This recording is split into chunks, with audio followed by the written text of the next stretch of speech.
ఉంది ఏంటి అమ్మాయి ఎలా అట్రాక్ట్ అయింది అమ్మాయి అంబిషియస్ ఇది సుకుమార్ సార్ బాగా తెలుసు అంబిషియస్ తను ఎందుకు మాస్టర్ దగ్గర అలా క్రియేట్ ఎందుకు అలా ఉండింది ఎందుకు అలా చేసింది అని తెలుసు అంటే మాస్టర్ దగ్గర నుంచి వెళ్ళిపోతే నాకు ఇంకా కెరియర్ లేదు అనేలాగా ఫీల్ అయింది తనే ఇప్పుడు మాస్టర్ దగ్గర ఈ అమ్మాయి కాకపోతే ఇంకొక అసిస్టెంట్ వస్తుంది ఇప్పుడు అమ్మాయి లేదు ఇంకొక అసిస్టెంట్ వర్క్ చేస్తుంది కదా ఇంకొకటి అండి బేసిక్గా ఈ అమ్మాయికి మాస్టర్ దగ్గర వెళ్ళిపోయిన తర్వాత వర్క్ లేదు ఎందుకు సుకుమార్ సార్ ఇప్పుడు victim Allu Arjun sir victim అన్న తర్వాత ఎందుకు వచ్చారు ఆయన అమ్మాయి ముందు నుంచే తెలుసు ఇది పుష్పలో కూడా చేసింది అప్పుడు ఎందుకు ఇవ్వకూడదు ఇది అన్ని జనాలు చూస్తుంటారు సో నేను ఇప్పుడు పర్టికులర్గా ఒకదాని గురించి మాట్లాడితే అది మళ్ళీ టాపిక్ వేరైపోతుంది సుకుమార్ సార్కి ఇది మ్యాటర్ మొత్తం తెలుసు సార్ చెప్పారు ఆ అమ్మాయి పని ఆ అమ్మాయిదని ఆల్రెడీ ఆ అమ్మాయికి చేసేసారు ఆ అమ్మాయికి ఒక రకంగా కెరియర్ ఇచ్చారు ఎవరి వల్ల జానీ మాస్టర్ వల్ల జానీ మాస్టర్ ఆల్రెడీ పుష్పలో అమ్మాయి అసిస్టెంట్ కొరియోగ్రాఫర్గా చేసింది పుష్ప 2లో కూడా చేసింది ఆ పుష్ప సాంగ్కి కూడా జానీ మాస్టర్ వచ్చి మరీ ఉధృత వాతావరణం క్రియేట్ చేసి గొడవ పెట్టుకున్నాడు రచ్చ చేశారు ఆ సాంగ్కి అసలు మాస్టర్కి ఏం సంబంధం లేకపోయినా ఈ అమ్మాయి అక్కడ కొరియోగ్రఫీ చేస్తుంటే గొడవ పెట్టుకునేసరికి సినిమా యూనిట్ మొత్తం వచ్చి సుకుమార్ సార్ దగ్గరికి తీసుకెళ్ళి మరీ రాజీ చేపించారు అనేది వార్త ఈ విషయం అస్సలు తెలియదండి ఎందుకనంటే ఇప్పుడు అంత జరుగుతుంటే ఇది యూనిట్ మొత్తం దగ్గర జరుగుతుంటే నేను కూడా వెళ్ళాను ఇది పుష్ప 2 షూట్ అప్పుడు నేను కూడా వెళ్ళాను ఆ రోజు మాస్టర్ వచ్చి తన పైన గొడవ పెట్టుకున్నాడు అని కూడా వార్తలు వస్తున్నాయి అది ఏం గొడవ అంటే చూపిస్తే కదా ఇప్పుడు ఏం గొడవ దేనికి అరిచారు ఏం చేశారు ఇప్పుడు సపోజ్ అరిచారంటే దేనికి అరిచారు అంటే నాతోనే ఉండాలి నువ్వు నన్నే పెళ్లి చేసుకోవాలి ఎందుకు నన్ను వదిలేసి వెళ్ళిపోతున్నావు ఎందుకు నువ్వు ఇండివిజువల్గా సాంగ్స్ చేసుకుంటున్నావు నా దగ్గరనే ఉండాలంటూ ఇట్లా వేధింపులకి గురి చేశారని ఇండివిజువల్గా సాంగ్ చేసుకోకూడదు అని అంటే మరి లండన్లో సాంగ్ చేసింది శర్వానంద్ గారిది సాంగ్ చేసింది ఆ సాంగ్ యాక్చువల్గా జానీ మాస్టర్కి ఇచ్చారు రికమెండ్ చేయించి ఈ అమ్మాయికి ఇప్పించారు మరి ఎందుకు సృష్టి లండన్కి వెళ్ళి సాంగ్ చేసింది ఇండివిజువల్గా మరి మాస్టర్ ఎందుకు లండన్ అంటే అవుట్ ఆఫ్ కంట్రీయే పంపించిన వాడు ఇక్కడ ఎందుకు పంపించట్లేదు తను ట్రాప్ చేసి మాస్టర్ని విసిగించి వేధించి ఫ్యామిలీని డిస్టర్బ్ చేయాలి నువ్వు నీ భార్య పిల్లల్ని వదిలేసి వస్తే తప్ప నేను నీతో ఉండను నేను ఇది వర్క్ చేయను అని అంటే మాస్టర్ నాకు నా ఫ్యామిలీ ఇంపార్టెంట్ నాకు నువ్వు కాదు ఇంపార్టెంట్ నాకు నా ఫ్యామిలీ ఇంపార్టెంట్ నేను ఫ్యామిలీని వదిలి రాను అంటే ఇప్పుడు ఒక మనిషి ఒక పర్సన్తో 4-5 years ట్రావెల్ చేస్తున్నప్పుడు ఒక బాండింగ్ ఉంటుంది అది ఏ బాండింగ్ అయినా కానివ్వండి ఎప్పుడు కూడా ఇష్టం లేకుండా ఎక్కడ ఉండదు ఇది 2 sides ఆలోచించాలి ఎంతసేపు లేడీ కదా అని చెప్పి లేడీకే సపోర్ట్ చెయ్యండి నేను కూడా ఉమెన్కి సపోర్ట్ చేస్తాను కేరళ ఇన్సిడెంట్లో నేను 100% నేను సపోర్ట్ చేస్తాను మేము కూడా క్యాండిల్స్ పట్టుకొని తిరిగాం ఫెడరేషన్లో నేను జానీ మాస్టర్ ఇద్దరు వచ్చాం ఒక హస్బెండ్తో ఏడ్చిన సందర్భాలు కూడా ఉన్నాయి ఒక హస్బెండ్తో 14 years నేను ట్రావెల్ చేయను 2 పిల్లల్ని కానీ నేను ట్రావెల్ చేయను ఒక హస్బెండ్ గురించి తన క్యారెక్టర్ గురించి డిక్లేర్ చేయాలంటే ఒక భార్య చేస్తుంది అసలు మాస్టర్ ఎలాంటి వ్యక్తి ఎందుకంటే 14 సంవత్సరాలు మీరు సంసార జీవితం ఉన్నారు 2 పిల్లలు ఉన్నారు మాస్టర్ స్వభావం ఎటువంటిది అంటే వ్యక్తిగతంగా ఎటువంటి మనిషి తన మంచితనమే తనకి మెడ చుట్టుకుంటుంది అంటారు సరే అది ఎప్పుడు జరుగుతుంది ఎవరైతే తనకి మంచి చేసి వాళ్ళు ఎవరైతే మన నుంచి వెళ్ళిపోతారో వాళ్ళే శత్రువుగా తిరిగి వస్తారు అది ఎందుకో నాకు ఇప్పటికీ అర్థం కాదండి నేను అది మాస్టర్కి అదొక శాపం అనుకుంటాను నిజంగా తను మంచి చేసిన వాళ్ళందరూ కూడా మంచిగా సెటిల్ అయి ఉంటారు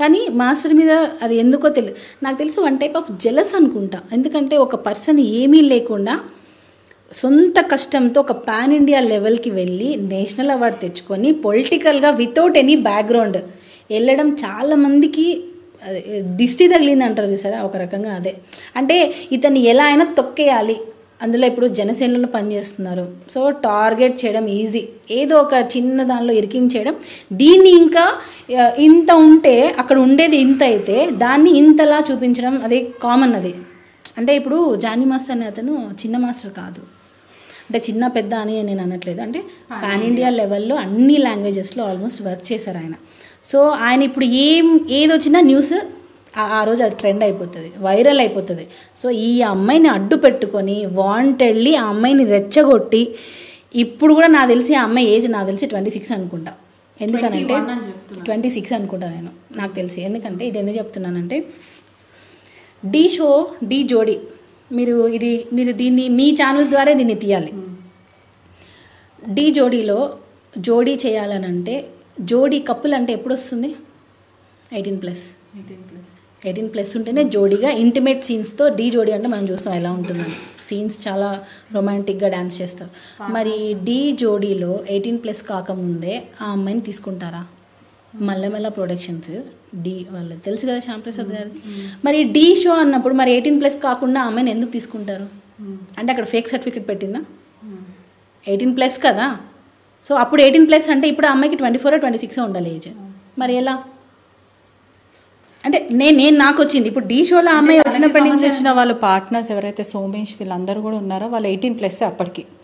తనకి సంబంధించిన పార్ట్నర్స్ కూడా అందరూ 18+. 18+ ఉన్నప్పుడు ఈ అమ్మాయి కూడా 18+ ఉంటుంది.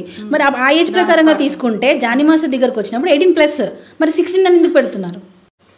ఫోక్స్ ఎందుకు వచ్చింది ఇప్పుడు మధ్యలో? ఎందుకు కేసు పెట్టాల్సిన ప్రధాన రీజన్ ఏముంటే వాట్ ఈస్ షీ వాంట్?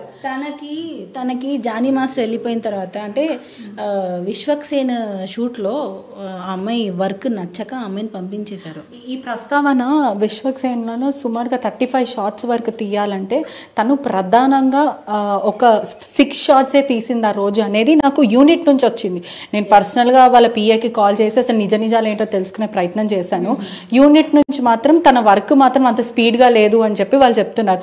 ప్రధానంగా 35 షాట్స్ తీయకపోయినా ఒక 15 షాట్స్ అయితే ఆ రోజు తీయగలుగుతారు. అక్కడ నుంచి వస్తున్న వర్జన్ ఇది. కానీ ఆ అమ్మాయి మాత్రం జానీ మాస్టర్ కాల్ చేసి మరీ విసిగించి ఆ షూటింగ్ చేయకుండా నెక్స్ట్ డే భాను మాస్టర్ ఆ సాంగ్ చేయాల్సి వచ్చింది. వెంటనే ఆ షూటింగ్ నుంచి తొలగించే ప్రయత్నం చేశారు. విశ్వక్సేన్ తొలగించేశారంటూ చెప్పడం అయితే జరిగింది. ఎందుకు అని అంటే జానీ మాస్టర్ నువ్వు ఆ పాట చెయ్యొద్దు అని వేధింపులకు గురి చేశాడని చెప్తున్నారు. మరో విషయం ఏంటంటే విశ్వక్సేన్ ఆల్రెడీ అనౌన్స్మెంట్ కూడా ఇచ్చాడు, నెక్స్ట్ సినిమాలో ఆమెకు ఛాన్స్ ఇస్తానని చెప్పి. ఇవన్నీ నిజం కాదని అటువైపు నుంచి వస్తున్న సమాచారం అంతా తప్పండి. దీని గురించి అసలు మాట్లాడాలంటే కూడా నాకు రావట్లేదు. ఎందుకనంటే ఇది రాంగ్ ఎలిగేషన్, అసలు టోటల్గా కంప్లీట్గా తప్పు. ఆ అమ్మాయి వర్క్ నచ్చక పంపించారని మీరే అంటున్నారుగా, ఇది ఆ యూనిట్ చెప్పింది అని అంటున్నారుగా. సో వర్క్ నచ్చినప్పుడు ఆబ్వియస్లీ వాళ్ళకి లాస్ జరుగుతుంది, ల్యాక్స్లో లాస్ జరుగుతుంది. మరి అప్పుడు ఇంకో కొరియోగ్రాఫర్ని పిలిపించుకుంటారు, వాళ్ళకి తప్పే ఉంది. అంటే ఇప్పుడు మీరు నాకు నచ్చకపోతే నాకు ఏ చెడు జరిగినా మీరేనా? సో ఇప్పుడు ఆ అమ్మాయికి మాస్టర్కి చిన్న క్లాష్ వచ్చినప్పుడు ఆ అమ్మాయి ఏ సాంగ్ చేయకపోయినా దానికి జానీ మాస్టర్ రీజనా? తప్పండి అది. ఆ అమ్మాయిని ఎవరు ఆపలేదు. అమ్మాయి కార్డు మేమే ఇచ్చామంటుంటే మళ్ళీ ఆ అమ్మాయి కెరీర్ మేము ఎందుకు ఆపుతాం? సార్కి షూటింగ్ నచ్చలేదు, అదేదో ల్యాగ్ చేస్తుంది అనుకున్న టైంలో తన షార్ట్స్ తీయట్లేదు, అందుకని అది భాను మాస్టర్కి ఇచ్చారు. భాను మాస్టర్ వచ్చి సాంగ్ చేశారు. ఇది జరిగింది. ఆ అమ్మాయి జానీ మాస్టర్ ఇప్పించలేదు అని చెప్పి ఆ అమ్మాయి మెంటల్గా అది ఫిక్స్ అయిపోయి ఇవన్నీ జానీ మాస్టర్ చేయిస్తున్నారు అని చెప్పి ఆ అమ్మాయి ఏదో ఎఫ్ఐఆర్లో ఆ అమ్మాయి ఇష్టం వచ్చినట్టు పెట్టేసింది. నాకు తెలిసి ఆ అమ్మాయి కూడా ఇంత ఇష్యూ అవుతుందేమో అని ఎక్స్పెక్ట్ చేసి ఉండదు. నాకు తెలిసి ఏదో పెట్టేస్తాము భయపడతాడేమో చూద్దాంలే అని అనుకున్నట్టుంది. సో అది మాస్టర్ అసలు విశ్వక్సేన్ సార్ వెళ్ళలేదు షూట్కి, ఆయన అసలు రచ్చ చేయలేదు, గొడవ చేయలేదు, ఆయన పాటికి ఆయన వర్క్లో ఉన్నారు. ఫస్ట్ ఆఫ్ ఆల్ ఆ సార్ షూటింగ్లో అసలు మాస్టర్ ఎక్కడున్నారో కూడా ఫస్ట్ అది తెలియదు. అలాంటి పర్సన్ ఇప్పుడు ఇది విశ్వక్సేన్ అంటున్నారు కదా, వర్క్ నచ్చక ఆయన వద్దనుకున్నారు, దానికి మాస్టర్ ఏం చేస్తారు? అదంతా రాంగ్ అండి, రాంగ్. అదంతా అమ్మాయి అలా ఊహించుకుంటుంది, ప్రతిదానికి ఊహించుకుంటే నేనేం చేస్తే సైకో మెంటాలిటీ, అదే చెప్తున్నాను, సైకో. నాకు ఇంకా నేను కంపేర్ చేయకూడదు కానీ వచ్చింది, వదిలేండి. మరో విషయం కూడా, రిమాండ్ రిపోర్ట్లో మాత్రము జానీ మాస్టర్ గిల్టీగా ఫీల్ అవుతున్నారు, నేరం ఒప్పుకున్నట్టు పోలీసులు అయితే దాంట్లో దాఖలు చేయడం జరిగిందని కూడా తెలుస్తుంది. రిమాండ్ రిపోర్ట్లో he's feeling guilty. Remand report చూపించండి ఒకసారి, చూపించండి ఒకసారి. రిమాండ్ రిపోర్ట్ రాలేదు ఇంకా. అది మన స్టేట్మెంట్ ఎవరిది? ఆ అమ్మాయి స్టేట్మెంట్. అది ఆ అమ్మాయి స్టేట్మెంట్ వచ్చి అది రిమాండ్ రిపోర్ట్ ఎలా అవుతుంది? అంటే మీరు అడిగారు క్వశ్చన్, ఆ రిపోర్ట్ నాకు చూపిస్తే నాకు కూడా తెలియదు. ఆ అమ్మాయి స్టేట్మెంట్ నేను 100 స్టేట్మెంట్లు ఇస్తాను, నేను 100 స్టేట్మెంట్లు ఇస్తా. అవి రిమాండ్ రిపోర్టా? కాదు కదా, ఇంకా రాలేదు రిమాండ్ రిపోర్ట్. అది మేము కూడా తీసుకోవాలి.